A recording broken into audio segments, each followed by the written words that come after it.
Ya, selamat malam Bapak Ibu, salam sehat, salam kebaikan, salam hormat buat teman-teman senior sekalian, ya termasuk sahabat saya Pak Yahya, Mbak Evelyn, dan teman-teman Eci. Ya salam kenal juga buat para senior dan sahabat. Eh, Terima kasih Mas Dimas, terima kasih teman-teman Circle. Saya mau sampaikan suatu kehormatan berada di forum kebab malam ini. Saya tahu sekali ini adalah forum yang luar biasa ya. Kalau saya boleh memberikan apresiasi bagi saya ya sejauh ini merupakan salah satu forum terbaik untuk literasi publik. Saya sangat mengapresiasi semangat Mas Dimas, teman-teman Circle sekalian. Ini luar biasa sekali. Jadi satu kata teman-teman, saya tahu forum ini sangat berkualitas sekali. Saya juga beberapa kali mengikuti forum ini sebagai peserta. Jadi ya mohon izin saya sharing sekaligus juga belajar dari Bapak Ibu sekalian. Sekaligus salam silaturahim bagi segenap kita semua. Baik Bapak Ibu, saya akan mulai sesi kita.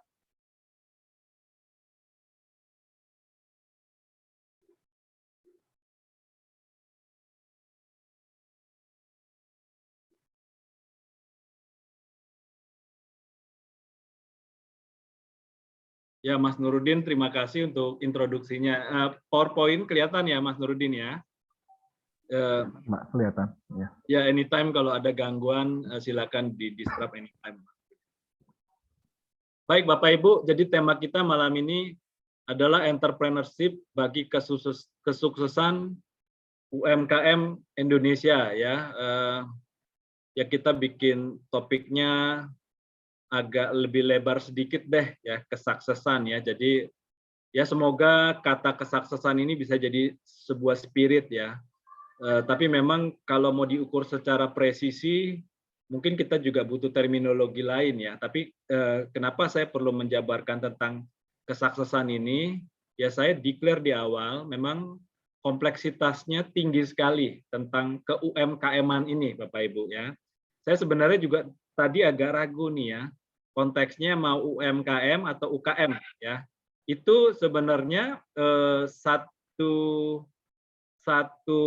tarikan pengertian atau definisi itu, cuma ada sedikit bedanya ya. Kalau UMKM itu berarti variabel mikronya masuk tuh ya. Jadi mikro ini kan yang kira-kira penghasilannya per hari 1 juta lah. Jadi per bulan 250 300, setahun sekitar 300 juta lah. Itu kalau UMKM, tapi kalau UKM ya, kalau UKM itu udah mulai itu sekitar 300 sampai 2,5 M ya. Jadi sesungguhnya kalau mau didikotomis, itu cukup dikotomis tuh Bapak Ibu ya, antara UMKM dan UKM. Tapi malam ini kita coba melihatnya sebagai sebuah objek yang integratif lah ya. Kita anggap itu satu klaster lah ya antara UMKM dan UKM. Nah, ini kenapa perlu saya highlight? Ya terbuka aja sih Bapak Ibu ya. Kalau UMKM itu ya pedagang tradisional banget lah kira-kira itu. Nah pertanyaannya apa yang mau di-entrepreneurship-kan? Ya, jujur dalam konteks literatur sendiri biasanya yang seksi itu adalah UKM-nya. Karena memang ya kan kita bisa bayangkan kan dengan range aset omset 300 sampai 2,5 M kan peluang untuk dinamika pertumbuhan ya dalam konteks studi entrepreneurialnya jadi lebih terbuka gitu ketimbang UMKM yang memang usahanya cuma buat cari makan doang. Nah, itu pengertian itu perlu saya highlight di awal sehingga menjadi pengertian awal sebelum kita masuk ke sesi kita. Ya, tema kita malam ini Bapak Ibu entrepreneurship bagi kesuksesan UMKM atau UKM ya. Pak Pimpin, entrepreneurship sama UKM bukannya sama aja. Saya declare di awal itu dikotomis Bapak Ibu. Itu dua hal yang berbeda tapi beririsan kuat. Nah, itu kira-kira standing kita ada di situ ya. Jadi dalam beberapa pengertian orang menganggapnya itu sama aja, boleh juga karena ada irisan yang kuat. Tapi beberapa orang melihat itu sebagai dikotomis, ya memang dikotomis juga ya. Jadi entrepreneurship bagi kesuksesan UMKM Indonesia Bapak Ibu. Nah, salam kenal Bapak Ibu. Saya Pimpin Baktiar. Jadi saya founder dari SECI Institute. SECI Institute ini adalah lembaga edukasi entrepreneurship. Juga saya mengembangkan SECI Mark. SECI Mark ini adalah bidang konsultan dan riset pemasaran. Lalu ada Mahajire. Mahajire ini adalah bisnis yang tentang pengembangan peluang bisnis dan investasi. SECI sendiri digagas oleh Prof. Rian Nugroho dan diresmikan oleh Prof. Emil Salim dan Prof. Roy Sambel pada 2018. Cuma karena saya studi 3 tahun ini, saya melakukan SECI ini secara agak on-off, Bapak Ibu. Saya mantan produser musik, mantan developer properti, ya, mantan kuliner owner, dan sekarang jadi pengajar tetap di PPM, dan aktif menjadi moderator dan narasumber. Secara sederhana, kalau ingin dikonklusikan, saya adalah pelaku usaha yang memutuskan hijrah ke bidang edukasi, ya. Nah, tapi ya itu tadi Bapak Ibu, mungkin bercabang dua juga, bidang edukasi baik sebagai edukator maupun entrepreneur, ya. Jadi walaupun saya menjadi edukator, rasanya saya tidak punya kepentingan juga untuk mengeliminasi ke-entrepreneurship-an saya. Saya suka studi Bapak Ibu, saya mengambil studi pada jenjang magister sebanyak 3 kali. Nah, pertanyaannya Pak Pimpin rajin belajar ya. Kalau saya boleh katakan, sebenarnya kepentingan saya adalah untuk mengakselerasi bisnis saya. S2 pertama saya bidang entertainment communication. Saat itu saya sedang jadi produser musik Bapak Ibu. Saya berharap dengan kuliah 1,5 tahun sampai 2 tahun itu bisa mengakselerasi industrial knowledge saya 50 sampai 60% lah. Itu saya memperlakukan studi saya sebagai itu. Jadi saya studi S2 pertama kali sebagai pelaku usaha. Lalu ngambil studi magister kedua pada bidang real estate, saat itu saya jadi developer. Dengan motivasi yang sama juga, berharap menjadi fase yang mengakselerasi industrial knowledge saya. Nah, cuman kan udah 2 kali S2 dan kayaknya saya senang, saya ambil S2 ketiga. Nah, karena 3 kali ambil S2, rasanya fase itu akhirnya memang yang mentransformasi saya untuk berpikir apakah saya tidak memasuki bidang edukasi aja begitu. Makanya 2015 saya memutuskan masuk ke dunia edukasi. Sekarang saya sedang menyelesaikan 2 program S3 pada bidang entrepreneurship science dan bidang kepemimpinan pada program doktoral HIT. Saya juga pernah mengikuti beberapa diklat, termasuk di Lemhanas HIPMI waktu itu, dan saya juga aktif di berbagai organisasi. Saya senang networking dan saya aktif di beberapa organisasi. Nah, izin Bapak Ibu sekilas perkenalan saya. Nah, kita masuk ke materi kita. Nah, ini standing pikiran kita ya. Jadi, apakah semua UMKM adalah entrepreneur ya? Kalau secara dunia teori itu jelas sekali declare-nya.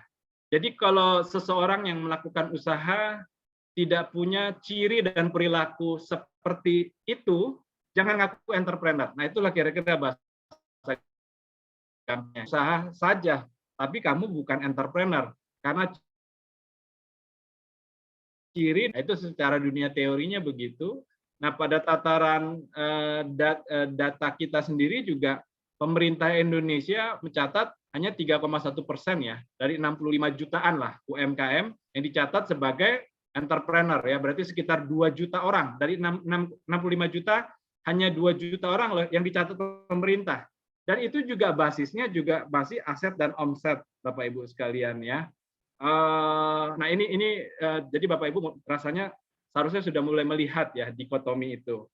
Nah, berdasarkan itu tentu ini menjadi peta yang menarik ya Bapak Ibu ya. Ternyata bisa memunculkan 4 profil tuh setidaknya ya. Ya, profil yang pertama itu adalah bukan UMKM dan bukan entrepreneur ya. Ya nggak apa-apa. Ini juga kuadran ini baik-baik aja sih, tidak ada masalah apapun di sini. Tapi ada kuadran kedua. Nah, ini yang justru mungkin jadi concern kita ya. Dia UMKM tapi bukan entrepreneur ya, tapi bukan entrepreneur. Lalu Kalau UMKM bukan entrepreneur, bermasalah nggak Pak Pimpin? Ya nggak apa-apa juga sih. Tapi sekaligus juga kan menimbulkan diskursus, lantas kalau gitu UMKM bisa dong jadi entrepreneur. Nah bisa. Nah justru itulah sesi kita malam ini Bapak Ibu. Lalu ada kuadran ketiga. Bukan UMKM, tapi entrepreneur atau entrepreneurial. Nah, saya pikir Bapak Ibu pasti udah mulai tergelitik nih. Kok bisa ya?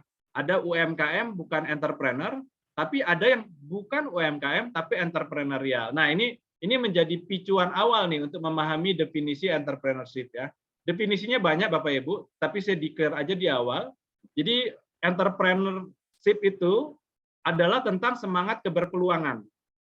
Itu kata kuncinya. Dan saya standing di mazhab itu Bapak Ibu. Jadi entrepreneurship adalah semangat keberpeluangan. Nah, ketika entrepreneurship itu adalah tentang semangat keberpeluangan, makanya dia menjadi relevan lintas profesi, Bapak Ibu. Jadi makanya ada UMKM bukan entrepreneur, ada UMKM entrepreneur. Makanya ada juga bukan UMKM tapi entrepreneur. Nah, ini yang kuadran ketiga. Jadi dokter yang entrepreneur, guru yang entrepreneur, ustadz yang entrepreneur, pendeta yang entrepreneur. Nah, itu kan satu diskursus baru tuh. Jadi ini ya, bukan UMKM tapi entrepreneurial. Tadi definisinya adalah semangat keberpeluangan. Jadi ya itu tadi kan, ketika dia terelaborasi menjadi lintas profesi, Bapak Ibu, makanya kan kalau di dunia pengetahuan manajemen ada yang namanya intrapreneurship kan. Intrapreneurship itu kan adalah karyawan yang sikap dan perilakunya ya kalau bahasa populer kita di atas rata-rata lah. Ya, jadi bukan karyawan biasa ya. Ya kalau secara turun pada tataran teoritis mungkin orangnya inovatif,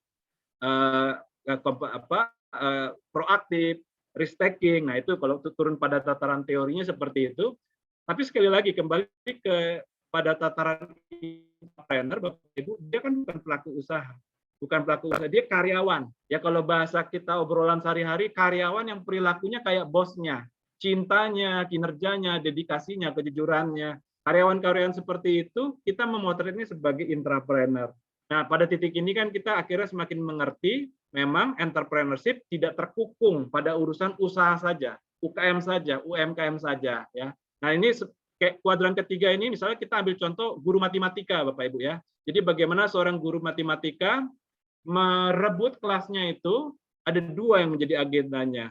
Pertama, muridnya pandai matematika, tetapi yang kedua menjadikan murid-muridnya tertransformasi ya. Jadi sang guru matematika ini ketika dia memberdayakan kelasnya, ketika dia mengajar matematika, dia mengajarkan adab, mengajarkan etika, mengajarkan moralitas, mengajarkan cita-cita.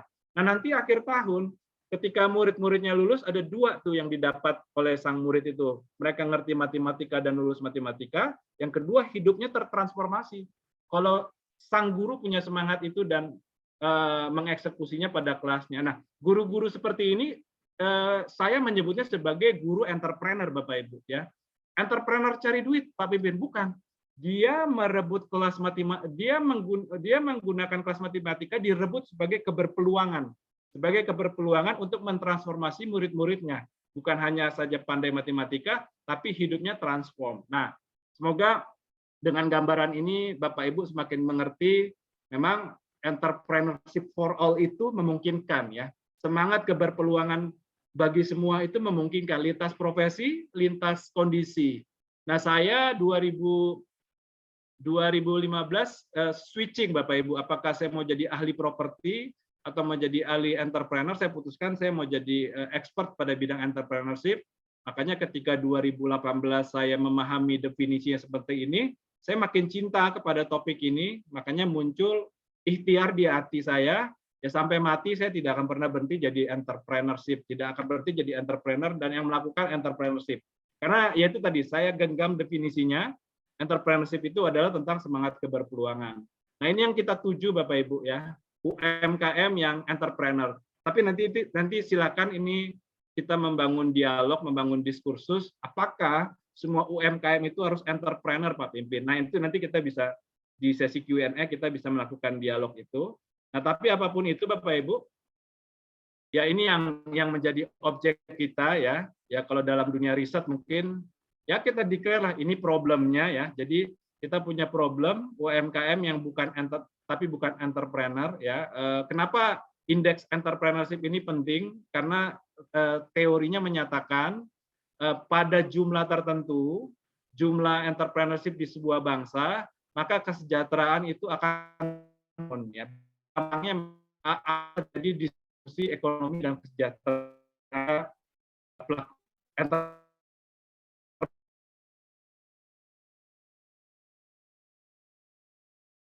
naik dari. Nah, problem kuadran 2 ini, Bapak.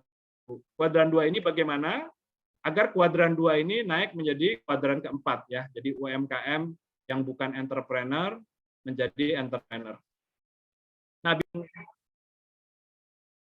menjadi sepiring nasi goreng yang harganya 200.000. Itu entrepreneur banget. Itu entrepreneur banget dan memang mazhabnya Cantillon itu bicara tentang optimalisasi sumber daya. Lalu juga ada Schumpeter, ini juga suatu mazhab yang besar sekali ya. Ini satu ilmuwan yang besar sekali dalam literatur entrepreneurship, bahkan sampai muncul kaumnya ya, kaum Schumpeterian ya. Jadi kalau Schumpeter ini dia adalah berbicara tentang pengembangan inovasi bagi penjangkauan peluang. Lakukan inovasi dan jangkaulah peluang. Nah, itu posisi dia ada di situ. Lalu Bapak manajemen modern kita, Peter Drucker ya. Peter Drucker ya agak mirip sama Schumpeter, standingnya di inovasi ya. Entrepreneurship adalah tentang inovasi. Nah, kira-kira itu premis dan declare-nya dia. Walaupun di situ tentu kita menyisakan diskursus ya.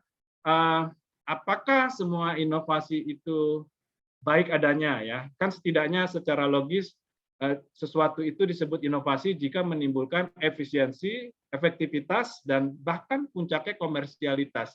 Jadi ya ini sekaligus juga evaluasi bagi kita. Bahasa gampangnya jangan ngaku inovatif kalau tidak menghasilkan efisiensi, efektivitas, dan komersialisasi ya. Ya sebagai ikhtiar bolehlah. Bahkan ya mungkin agak lebih evaluatif. Jangan-jangan yang kita klaim sebagai inovasi itu seni gitu loh, art gitu loh. Kan kadang-kadang memang ini ambigu sekali ya tentang klaim keinovasian ini Bapak Ibu. Lalu ini Kuratko sendiri bilang 2009 sampai saat ini belum ada definisi entrepreneurship yang definitif ya. Kalau kita maknai artinya para ilmuwan itu tidak rela bahwa entrepreneurship itu adalah A, entrepreneurship itu adalah B, entrepreneurship itu adalah C. Entrepreneurship adalah optimalisasi sumber daya, entrepreneurship tentang inovasi. Nah, kira-kira kalau kita maknai seperti itu, karena memang di mata ilmuwan itu sendiri, ini makna kita perlu menemukan makna terbaik nih. Dan ya bahasa gampangnya, jangan sampai kita terkurung oleh makna yang salah. Nah, itu semangat dari Kuratko, makanya dia declare sampai detik ini belum ada definisi yang definitif atas entrepreneurship. Padahal udah tahun 2009. Udah dunia modern Bapak Ibu. Nah sama ini juga dipertegas oleh Hizrik Bapak Ibu. Seringkali dikatakan oleh Hizrik pengembangan literasi entrepreneurship itu hanya terjebak ya, hanya terjebak tentang pengembangan UKM ya atau SME small medium enterprise ya. Jadi nah ini mudah-mudahan ya setidaknya jadi gambaran buat Bapak Ibu kenapa entrepreneurship dan SME atau UKM itu ternyata dikotomis loh gitu kan. Nah di Indonesia sendiri kita punya Pak Ciputra ya, Bapak entrepreneur dunia ya, yang terkenal dengan pandangannya merubah sampah jadi emas ya. Tadi kan, relate nih dengan semangat keberpeluangan itu sendiri. Dan kalau di teman-teman di kelompok Ciputra juga tahu benar tuh. Jadi kalau di kelompoknya Ciputra itu entrepreneurship itu nggak sendiri Bapak Ibu. Pak Ciputra itu menggagasnya menjadi IPE ya, IPE. Integritas, profesionalitas, dan entrepreneurship. Nah, di titik ini kita semakin melihat memang entrepreneurship itu bukanlah sebuah keseruan semata ya. Artinya perlu ada pendekatan komprehensif. Di mata Pak Ciputra sendiri menyatakan jangan ngaku bersilat langkah, jangan ngaku pandai di lika-liku langkah bisnis, kalau Anda tidak berintegritas. Jangan ngaku entrepreneur kalau Anda nggak berintegritas. Nah, kira-kira itu makna yang kita pegang. Bahkan bukan hanya integritas, Pak Ciputra juga menantang lebih jauh lagi. Kalau Anda memang ngaku entrepreneur beneran, ayo mana profesionalitasnya gitu kan. Ya, dan yang ketiga itu entrepreneurship-nya itu sendiri. Nah, ini penting teman-teman, saya meng-highlight tentang Pak Ciputra. Jujur ya, terbuka saya sampaikan, itu yang jadi observasi saya nih. Ini kan 15 terakhir ini kan bicara ke entrepreneurship-an itu kan sangat nge-hype ya, sangat populer, sangat terdeklar gitu kan. Sehingga ya orang-orang banyak tahu, orang-orang banyak mengerti, dan banyak orang-orang melangkah. Tapi beberapa ya saya lihat itu nyasar Bapak Ibu ya. Jadi kadang-kadang bicara entrepreneurship itu sebagai semacam semangat permisif ya, permisif pengizinan bahwa wajar dong saya acak-acakan, saya kan masih entrepreneur, saya kan masih entrepreneurship. Nah, kalau berkaca dari terminologi dan semangat dari para ilmuwan, sebenarnya entrepreneurship itu bukan pewajaran ketidakprofesionalan kita. Nah, itu yang kita harus berani declare malam ini, Bapak Ibu. Jadi entrepreneurship itu bukanlah pewajaran bahwa kita tidak profesional, itu harus kita tentang, itu harus kita abaikan, Bapak Ibu. Entrepreneurship bukan di situ. Entrepreneurship semangat keberpeluangan. Nah, makanya Venkataraman 2019 menyatakan meskipun banyak orientasi dan perspektif para ilmuwan, tapi lumayan agak konklusif, entrepreneurship itu adalah tentang semangat keberpeluangan, Bapak Ibu. Nah, ini kira-kira di mata saya setidaknya ini mazhab utama tentang pemahaman dan definisi entrepreneurship. Nah, kita berbicara sekarang tadi entrepreneurship, sekarang UMKM-nya ya, usaha mikro, kecil dan menengah, atau mau dipandang sebagai UMKM juga tidak apa-apa. Nah, ini juga semakin menebalkan dikotomi itu ya. Jadi Global Entrepreneurship Monitoring menyatakan orang melakukan usaha itu ya itu di drive oleh dua hal Bapak Ibu ya, yaitu yang disebut dengan necessity driven, kebernafahan, dan opportunity driven. Nah, ini GEM ini sebuah institusi entrepreneurship yang cukup terpandang Bapak Ibu. Artinya ternyata di mata GEM sendiri juga saya sendiri cukup kebantu ya dengan dikotomi ini ya. Jadi ya semua orang bisa melakukan usaha, tapi jangan serta-merta loh ngaku entrepreneur. Karena kalau usahanya cuma basisnya cari nafkah aja, ya secara terminologis itu bukan entrepreneur. Tapi Anda akan disebut pelaku usaha yang entrepreneur jika basisnya keberpeluangan. Nah, ini juga dikotomi ini juga cukup banyak dipakai oleh berbagai ilmuwan lainnya, Bapak Ibu. Nah, kalau bahasa kita sekarang tentu ini yang menjadi semangat kita kan, mendorong dari UKM biasa menjadi UKM entrepreneur.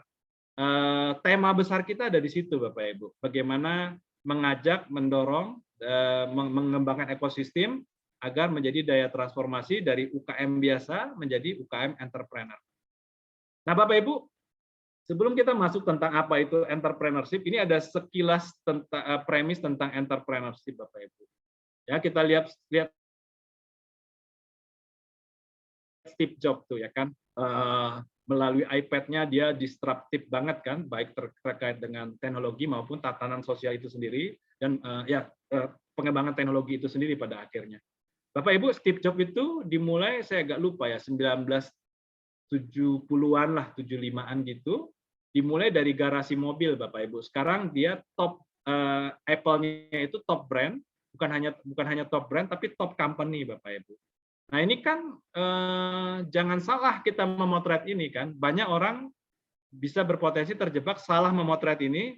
Kalau Pak Pimpin, kalau gitu jadi entrepreneur kita mulai dari garasi dong, Pak. Nah, itu kan menjadi apa ya? Menjadi kausalitas, menjadi kronologis yang agak keliru kan. Itu yang kita challenge kan. Apakah semua orang yang memulai usahanya dari garasi akan sebesar Apple? Nah, itu kan tantangan kita Bapak Ibu kan. Nah, kalau malam ini saya pribadi mendeklar tidak semua dan serta-merta orang yang melakukan usaha dari garasi akan mencapai tarafnya Steve Jobs dengan Apple-nya. Ya, saya mendeklar entrepreneurship-nya lah yang membuat Steve Jobs dari garasi bisa terhantar sampai pada posisi ini, Bapak Ibu. Karena kalau memang kronologis atau korelasi maupun kausalitasnya memulai usaha dari garasi itu bisa mencetak seseorang menjadi entrepreneur yang sesuatu gitu, ya udah rame-rame aja kita mulai usaha kita dari garasi, Bapak Ibu. Tapi kan secara logik kita melihatnya nggak begitu kan. Yang bicara garasi memang bicara small operation, small investment dan sebagainya. Kalau dimaknai dengan paradigma manajemen ya Bapak Ibu ya. Tapi apapun itu rasanya kita melihat nggak gitu-gitu amat ya. Tapi ya itu yang saya declare bahwa yang membedakan usaha dari garasi bisa mencapai top company in the world itu adalah entrepreneurship-nya Bapak Ibu. Saya mendeklar itu.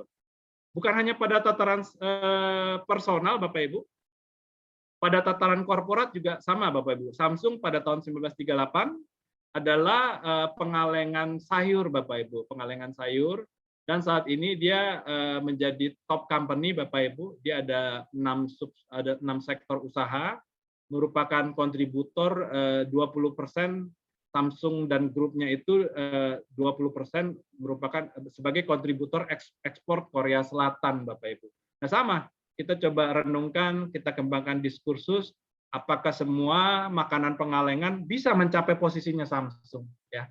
Sekali lagi saya mendeklar ya entrepreneurship-nya Samsung ini yang bisa membuat si perusahaan pengalengan makanan bisa menjadi raksasa teknologi dunia Bapak Ibu. Ya cuman saya mungkin nanti perlu baca buku atau perlu observasi lebih jauh lagi entrepreneurship-nya pada tataran siapa nih? Pada tataran founder, CEO atau korporatnya. Ya itu kan entrepreneurship layering-nya bisa di berbagai konteks Bapak Ibu. Bagaimana dengan Indonesia ya? Sama Bapak Ibu, di Indonesia juga kita bisa melakukan studi kasus melalui abnormal tuh ya. Di saat perusahaan lain itu pelaku usaha lain menjadikan sebungkus Indomie hanya menjadi Indomie abang-abang yang harganya 10.000, 12.000, 15.000. Tapi di tangan abnormal ini sebungkus Indomie ya agak dramatik lah saya membahasnya. Sebungkus Indomie ini bisa menjadi kafe ya, menjadi kafe besar ya Bapak Ibu ya. Ini tahun 2018 itu franchise-nya satu tempat 5 miliar Bapak Ibu, 5 miliar. Seingat saya dia sekitar ada 100 titik Bapak Ibu. 100 titik kali 5 miliar udah setengah triliun juga. Bayangkan bagaimana dari sebungkus Indomie bisa menghasilkan bisnis dengan valuasi kurang lebih 500 miliar atau setengah triliun. Ya itu tadi Bapak Ibu. Mampu nggak ilmu manajemen menjangkau ini? Ya kalau sekali lagi premis kita terjadi entrepreneurship di sana Bapak Ibu. Ya kalau bicara irisan ilmu entrepreneurship dan ilmu bisnis dan manajemen, ya memang itu diferensiasi dari keilmuan entrepreneurship Bapak Ibu. Jadi ilmu entrepreneurship itu adalah menjangkau hal-hal yang tidak bisa terjangkau, yang belum dan tidak bisa terjangkau oleh ilmu bisnis dan manajemen Bapak Ibu. Jadi ya oke lah kita buka-bukaan, makanya kan kadang-kadang orang kalau kuliah itu kan dia mendeklar, ikut kuliah teori-teori doang, teori-teori doang. Nah itu ya karena memang kalau bangku kuliah itu memang hanya bisa mendeliver pada tataran keilmuan manajemen dan bisnis. Sisanya yang tidak terjangkau oleh ilmu manajemen dan bisnis, itulah yang digarap oleh ilmu entrepreneurship Bapak Ibu. Makanya bicara local wisdom ya, kayak bagaimana menjelaskan profilnya Om Lim Siolung, Pak Khairul Tanjung, itu kan dalam konteks literatur manajemen dan bisnis itu nggak terprofil Bapak Ibu ya. Tapi dalam konteks ilmu entrepreneurship itu tercapture Bapak Ibu, itu terprofile. Ya makanya rasanya dengan potret ini rasanya ini bisa menjawab tuh ketika ada orang mendeklar teori-teori doang, belajar manajemen belajar di institusi misalnya gitu kan. Ya, karena yang dipelajari adalah ilmu manajemen dan bisnis. Anda mau lebih dalam belajar bisnis, pelajari ilmu entrepreneurship. Karena entrepreneurship ya studinya tentang titik koma ini. Entrepreneurship studinya menjangkau ilmu yang tidak dijangkau oleh ilmu manajemen dan bisnis. Nah, pengembangan entrepreneurship di Indonesia sendiri gimana? Ya menurut data makro ya, Global Entrepreneurship 2018, overall cukup bagus Bapak Ibu ya. Jadi kita Indonesia itu ya biru tua tuh ya, di atas hijau. Kita di atas rata-rata Asia Pasifik ya, seingat saya ini. Dan juga menarik nih Bapak Ibu tuh, yang entrepreneurial educator at school stage, entrepreneurial education ya, education at post school stage. Ini bahasa gampang ya. Peringkat 3, peringkat 2 tuh ya. Ini kabar baik nih ya. Di tengah ekosistem yang berkembang dan terdukung oleh pemerintah, ternyata si pelaku usahanya sendiri juga mempunyai perilaku dan intensi untuk melakukan hal-hal baik, salah satunya pembelajaran dan seterusnya. Nah, Bapak Ibu, entrepreneurship sendiri juga secara definisi macam-macam, secara tujuan juga macam-macam, Bapak Ibu.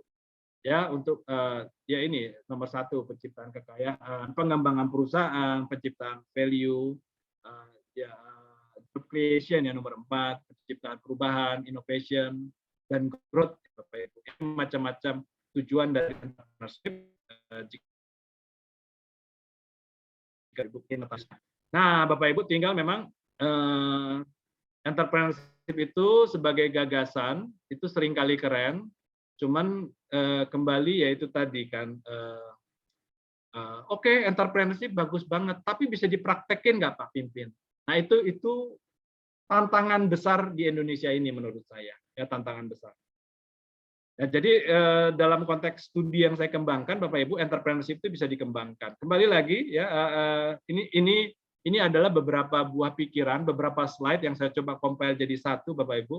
Inilah puncak isi dari materi malam ini. Jadi entrepreneurship itu kan tentang spirit of opportunity, ya.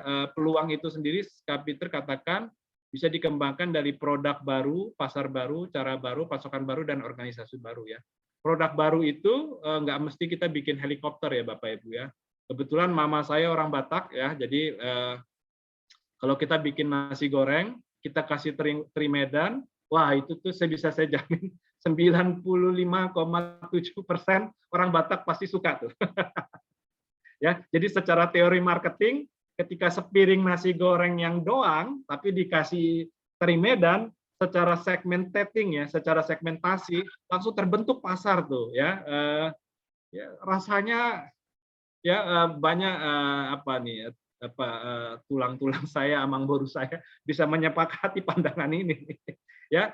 Apalagi nasi gorengnya diapain lagi ya? Ada ide nggak tuh? Boleh tulis di chat tuh. Nasi gorengnya diapain tuh? Ini refreshing dikit kita. Ya, bicara peluang ya. Jadi tadinya nasi goreng sebelum dikasih teri ya nasi goreng biasa. Tapi bagaimana menjadi diferensiatif, menjadi atraktif, menarik di pasar. Ya kalau saya tak kasih teri deh. Ada ide lain nggak? Silakan tulis di chat kalau ada yang mau kasih pandangan. Ya, nasi gorengnya dikasih apa Bapak Ibu? Silakan.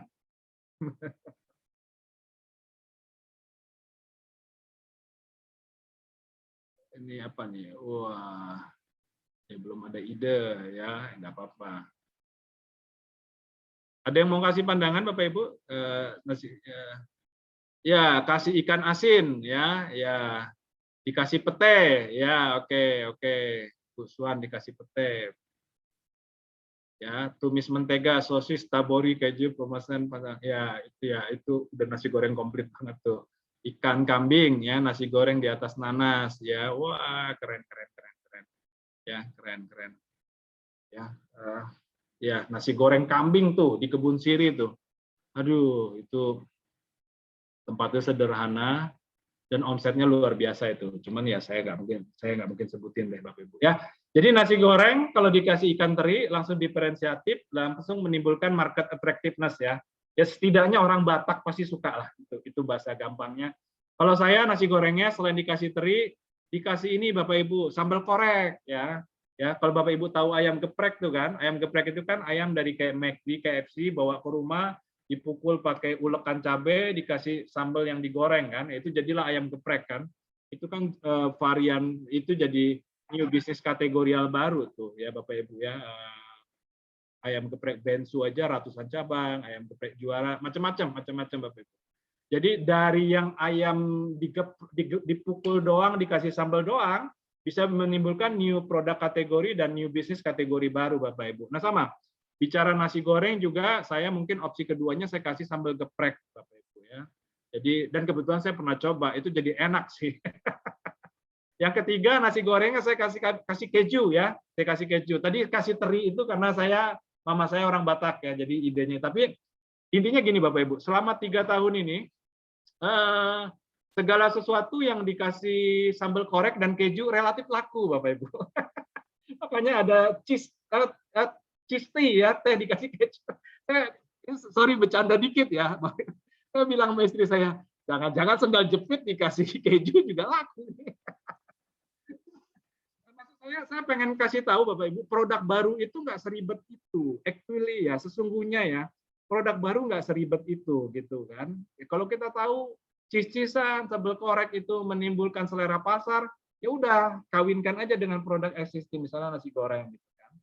Nah, lalu pasar baru ya, pasar baru, misalnya kita jual nasi goreng terinya ke mana tuh? Ke Nusa Tenggara Barat ya, atau ke Papua ya. Jadi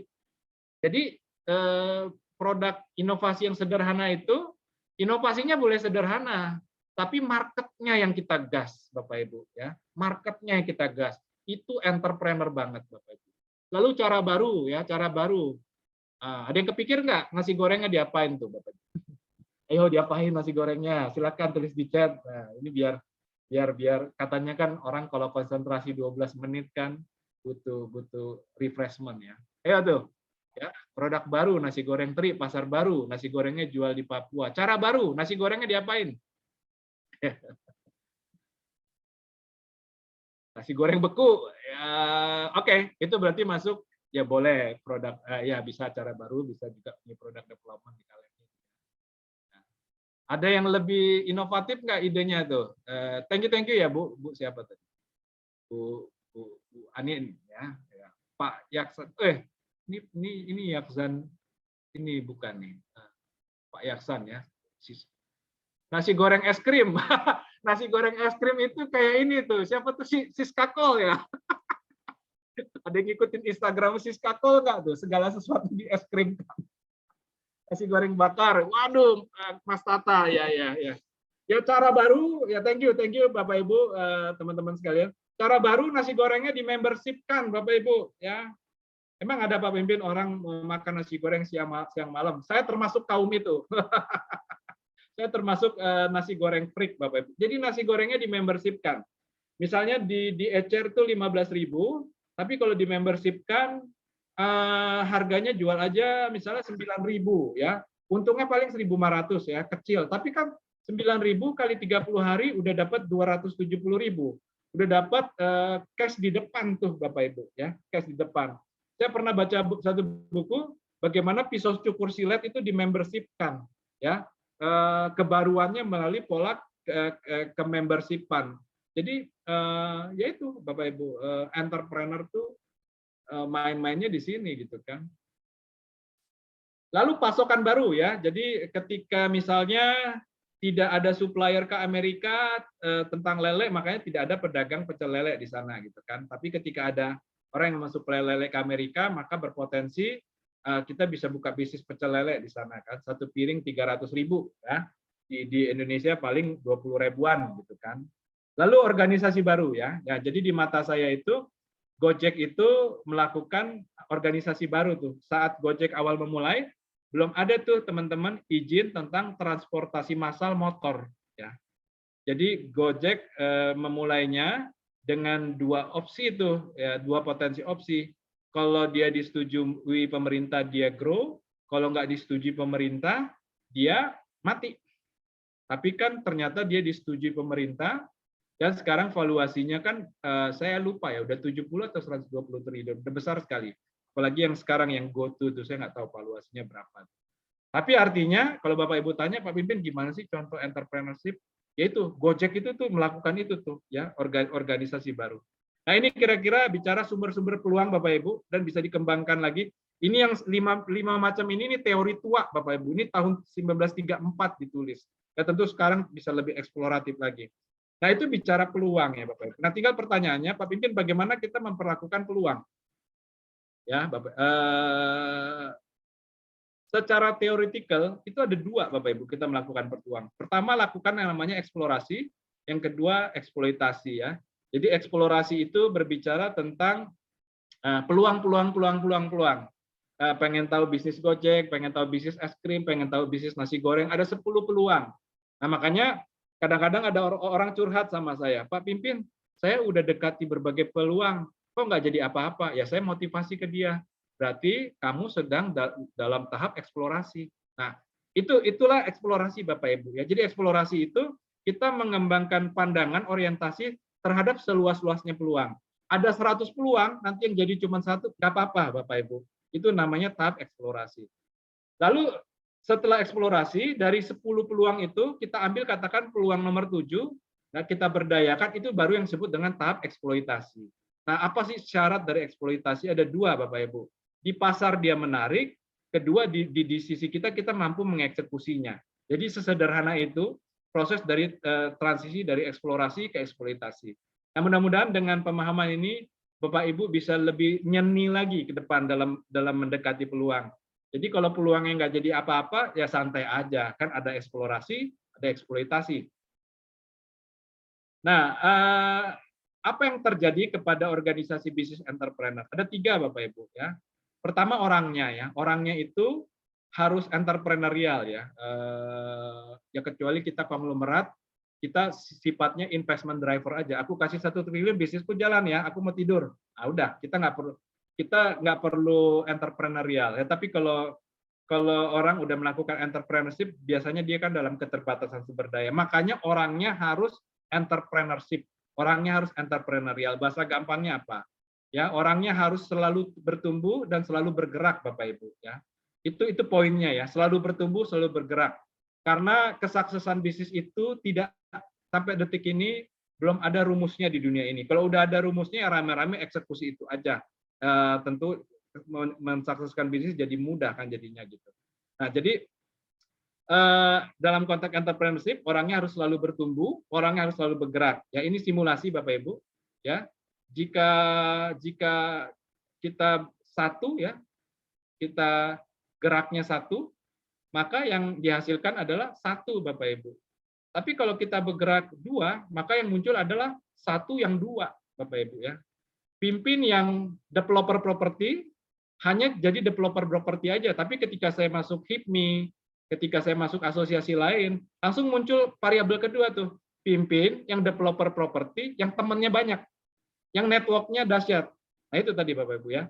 Jadi dan ketika kita bergerak 3, maka akan muncul 1, yang 2, yang 3.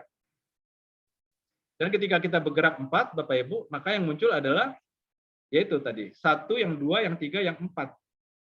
Nah, kenapa ini penting? Ini yang saya sebut dengan membangun gerak ya, selalu tumbuh, selalu bergerak. Jadi kalau kita selalu bergerak, itu akan menimbulkan metrik tuh. Ada metrik 1, metrik 1, 2, 1, 2, 3, 1, 2, 3, 4. Nah, kenapa metrik ini penting bagi seorang entrepreneur? Karena ini yang kita tunggu Bapak Ibu ya, algoritma ilahiyah, algoritma Tuhan. Ya kalau bahasa populernya adalah peluang Bapak Ibu. Ya, jadi ketika saya muncul peluang nomor 3, siap. Karena saya bergeraknya 1, 2, 3 tuh. Ketika muncul peluang 1, 4, siap. Saya bergeraknya udah 1, 2, 3, 4. Ketika Pak Pimpin buka sekolah properti, siap. Karena saya mantan developer, saya alumni real estate Untar, saya juga mantan edukator di beberapa sekolahan properti. Nah itu Bapak Ibu ya, selalu tumbuh, selalu gerak, sehingga saya tinggal tunggu aja peluang apa yang muncul sama saya. Nah itu Bapak Ibu. Lalu yang kedua adalah arah organisasinya ya, arah organisasinya. Sekali lagi ini adalah beberapa slide yang saya coba compile Bapak Ibu. Ya, entrepreneurship itu pada awalnya umumnya bergerak pada tataran individunya. Peluangnya pada tataran individu, ya nggak apa-apa, ya memang entrepreneur tuh begitu. Tapi teman-teman entrepreneur punya opsi berikutnya, yaitu pengembangan peluang pada tataran institusi, ya institusional. Jadi institusional isu di sini. Pak Pimpin, institusional itu maksudnya gimana Pak? Bikin PT, bikin tim, bikin sistem? Nggak mesti teman-teman, nggak mesti teman-teman. Teman-teman yang penting cukup punya orientasi, punya kesadaran, peluang pada tataran diriku itu akan terbatas. Sehingga kalau aku pengen optimalkan peluang, itu harus ditangkap pada tataran institusional. Sekarang langsung bikin tim, sistem, dan legalitas, nggak apa-apa, sekarang juga nggak apa-apa. Mungkin 6 bulan lagi, mungkin setahun lagi. mungkin setahun setengah lagi, tapi kesadaran itu udah dipegang dari awal, teman-teman. Lalu tahap ketiga adalah pada tahap inovasi model bisnis, ya ini sebenarnya kalau mau lebih vulgar lagi, inilah sebenarnya instrumen utama dalam entrepreneurship, ya.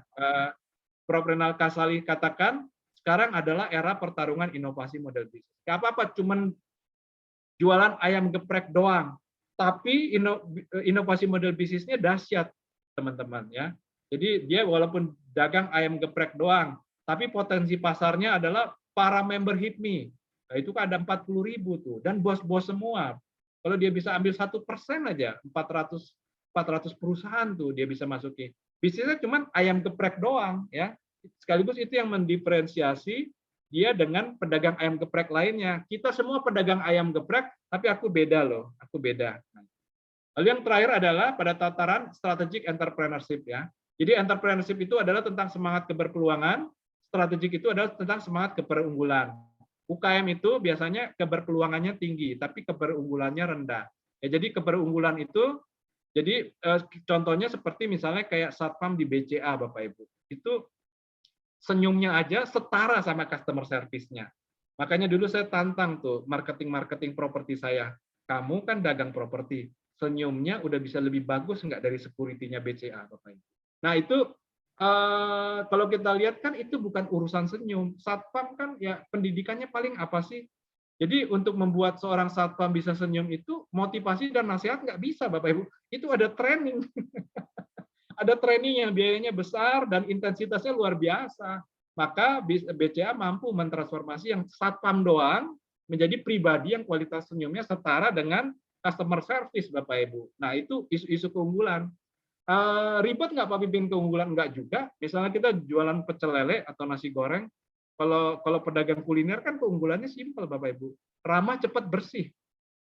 Ada 100 tukang pecel lele, kalau yang satu itu bisa memunculkan keramahan, kecepatan, dan kebersihan, itu akan bersinar terang sekali, Bapak Ibu.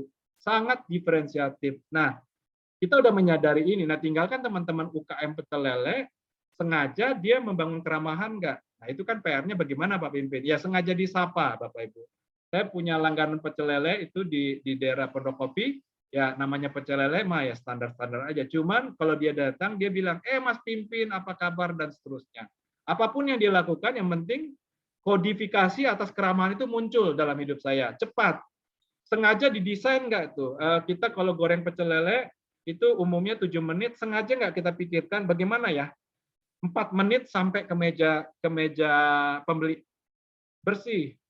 Setiap 1 jam kita sengaja dengan lap nggak? Jadi kalau Bapak Ibu tanya, ribet nggak Pak Pimpin ngembangin keunggulan? Nggak juga sih. Ya, segala sesuatu as it is, ya. Apa adanya kita potret, lalu kembangkan nilai tambah dari yang udah ada. Sesederhana itu, Bapak Ibu. Nah, jadi tahap keempat itu adalah strategic entrepreneurship. Artinya apa?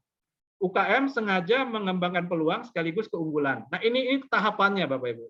Lalu yang terakhir adalah arah organisasinya, perilaku organisasinya.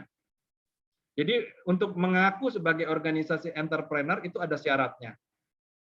Setidaknya lakukan 5 hal ini. Proaktif, ya. Lalu inovatif, ya, risk taking, ya, berani mengambil risiko. Saya suka yang nomor 4 ini, competitive aggressiveness, ya. Jadi walaupun kita cuma pedagang ayam geprek doang, pecel lele doang, nasi goreng doang, tapi kita ya itu tadi melakukan competitive aggressiveness. Untuk ngalahin pedagang nasi goreng lainnya, Pak Pimpin, saya tidak dalam mazhab itu, ya. Jadi ketika kita melakukan competitive aggressiveness, artinya kalau bisa kita yang terbaik di gang itu, ya, yang terbaik di kecamatan itu, terbaik di industrinya, agar kita semua sama-sama tumbuh. Kita ada 65 juta, Bapak Ibu. Kalau keunggulan kita ciptakan untuk mematikan pesaing, itu akan hyper kompetitif, Bapak Ibu. Jadi memang semangat competitiveness dalam UKM itu bukan untuk mengeliminasi, tapi menjadi yang terbaik dan tumbuh sama-sama. Ya agak utopia sih, tapi ya why not, ya, bicara ekonomi kerakyatan kan itu yang harus kita perjuangkan. Nah, Bapak Ibu, entrepreneurship sendiri dulu dikotomisnya cuma UKM dan korporasi, tapi sekarang terjadi trikotomis, Bapak Ibu, ya, pada UKM, startup, dan korporasi. Ya, pada UKM itu entrepreneurship-nya sifatnya sedang, Bapak Ibu, ya. Kalau pada startup, entrepreneurship harus tinggi sekali, kalau bisa 90%, ya.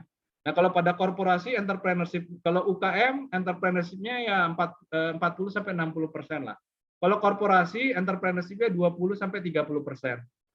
Kok korporasi nggak boleh terlalu entrepreneurship, Pak Pimpin? Ya korporasi kan itu strategic. Kalau terlalu entrepreneurship, guncang perusahaannya. Ya, fokus dari korporasi itu stabilisasi. Cuman kalau terlalu stabil, dia akan dieliminasi oleh zaman dan pesaingnya, Bapak Ibu. Nah, kalau UKM sendiri memang kan karakternya belajar usaha, fokus tumbuh, dan jadi jagoan di lokasinya ya. Jadi UKM ini sebenarnya pendekatannya artisan tuh, bukan cabang sebanyak-banyaknya. Cabang sebanyak-banyaknya omsetnya cuma 300 juta, tapi satu cabang omsetnya 1 M. Saya memilih satu cabang, nggak repot. Lalu kalau startup itu memang kan masuk secepatnya tumbuh besar, eksponensial, dan jadi jagoan dunia. Nah, itu bedanya UKM sama startup di situ, Bapak.